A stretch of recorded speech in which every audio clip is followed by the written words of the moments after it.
Welcome back to Emergency Medicine video. In part 2 of GI bleed, we will discuss the causes and presentation of lower GI bleeds.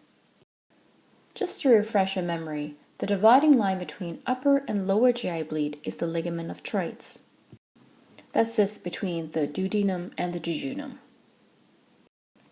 Lower GI bleed is any bleeding that comes from the GI tract that's distal to the ligament of Treitz. In terms of presentation, lower GI bleed will present either as hematochezia, which is blood mixed in with stool, or it can present itself as bright red blood per rectum. It can either be on wiping or seen in the toilet bowl. Lower GI bleed can be caused by inflammation, growth, diverticulosis, and tear. We'll go through each one of them and how they might present. First off, inflammation, or colitis.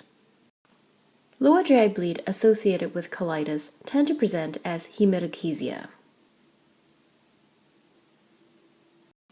There are different causes of colitis. First, it can be caused by autoimmune diseases, such as Crohn's disease or ulcerative colitis.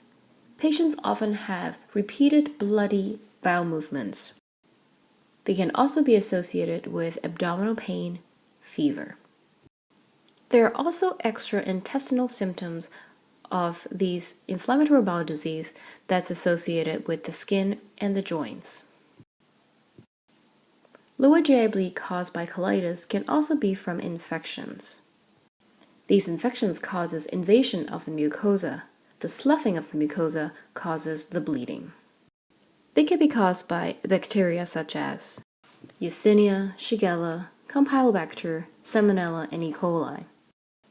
As you can imagine, in terms of symptoms, patients with infectious colitis will present with abdominal pain, fever, and repeated episodes of bloody diarrhea or hematochezia. Colitis from ischemia can also present as lower GI bleed.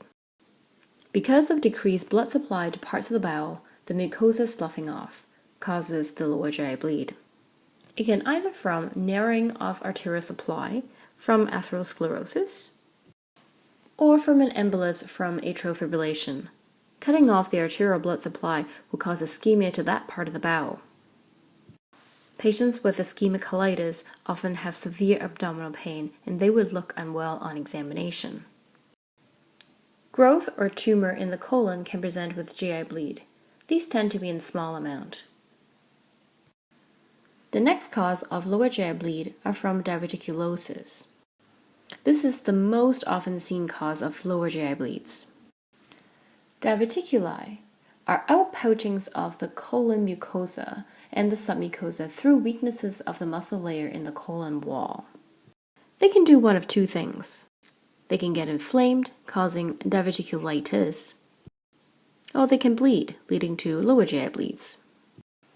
Diverticuli are mostly found in the sigmoid colon, and therefore tend to present as lower GI bleed with bright red blood per rectum that's not mixed with any bowel movement.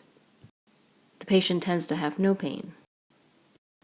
Last causes for lower GI bleed are hemorrhoids and fissures. Internal hemorrhoids and external hemorrhoids tend to form with constipation and straining during bowel movements. Internal hemorrhoids can bleed. Patients can present with painless bright red blood per rectum during bowel movement. The blood can be in the toilet bowl or when wiping. Fissures occur as a tear in the mucosa. Patients will present with bright red blood per rectum during bowel movement. The difference between that and hemorrhoids is that fissures are very painful. The last cause is angiodysplasia. This is a degeneration of the blood vessels in the colon. The vessel walls become thin and ectatic. That can cause bleeding.